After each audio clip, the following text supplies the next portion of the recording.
ایک دن حضرت سلیمان علیہ السلام اپنے عظیم الشان شاہی تخت پر بیٹھے ہوا میں سفر کر رہے تھے۔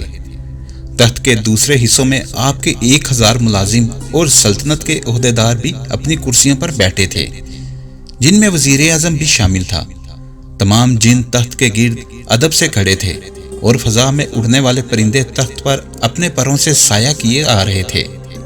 سفر کے دوران حضرت سلیمان علیہ السلام کے کانوں میں فرشتوں کی آواز پڑی۔ فرشتے اللہ کی تسبیح کرتے ہوئے کہہ رہے تھے، اے رب، تو نے حضرت سلیمان علیہ السلام کو جیسا ملک عطا کیا، ایسا کسی اور جن اور انسان میں سے کسی کو نہیں دیا۔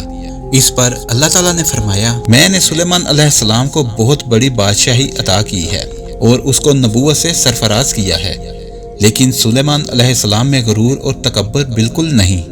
اگر ایسا ہوتا تو میں ان کو ہوا پر لے جا کر زمین پر ڈال دیتا اور پھر ان کو نیست و نابود کر دیتا۔ حضرت سلیمان علیہ السلام نے یہ کلام سنا تو فوراً اللہ کے حضور سجدے میں گر گئے اور اس کی نعمتوں کا شکر ادا کرنے لگے۔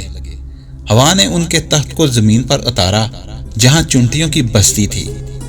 تخت سلیمانی کو دیکھ کر چونٹیاں خوفزدہ ہو گئیں اور چونٹیوں کے سردار نے انہیں اپنے اپنے گھروں کو جانے کو کہا۔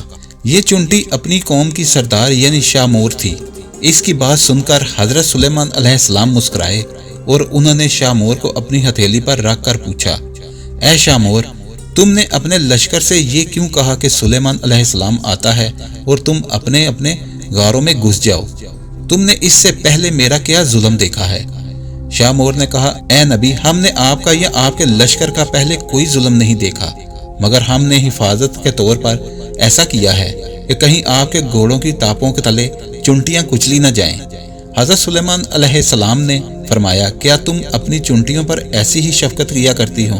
تو شاہ مور نے کہا، جی ہاں، چونکہ اللہ تعالیٰ نے مجھے ان کا بادشاہ بنایا ہے، اس لیے میرا فرض ہے کہ میں ان کی سلامتی کا خیال رکھوں۔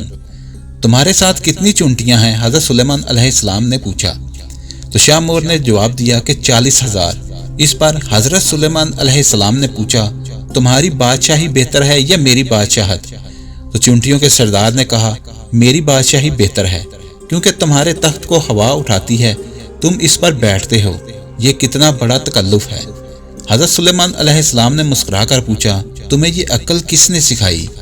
شاہ مور نے جواب دیا، اے سلیمان علیہ السلام، جس اللہ نے تمہیں عقل عطا فرمائی ہے، اسی اللہ نے ہمیں بھی عقل عطا کی ہے۔ اگر آپ اجازت دیں تو میں آپ سے چند مسائل پوچھوں؟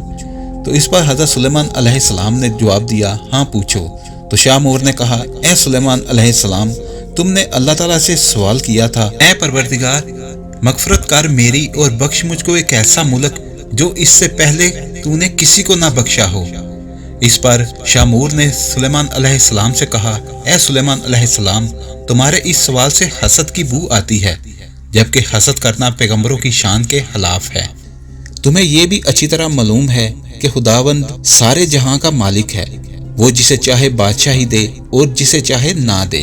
تو حضرت سلیمان علیہ السلام نے کہا کہ تو بڑی عقل مند ہے۔ تو اس پر شاہ مور نے کہا کہ اے اللہ کے نبی، تم بھی اپنے لوگوں کی نگرانی کرو اور اپنے عدل و انصاف سے لوگوں کو خوش رکھو، ظالم سے مظلوم کا حق دلواؤ۔ میں تو بیچاری ضعیفہ اور مسکین ہوں، پھر بھی اپنے لوگوں کی ہر روز خبر لیتی ہوں اور ان کا وزن اٹھاتی ہوں تاکہ کوئی بھی کسی پر ظلم نہ کر سکے۔ شاہ مور کی باتیں سن کر حضرت سلیمان علیہ السلام نے سجدے میں گر کر کہا، اے پروردگار، تیری قدرت بے انتہا ہے اور تو ہی بے شک عظمت و بزرگی کے لائق ہے۔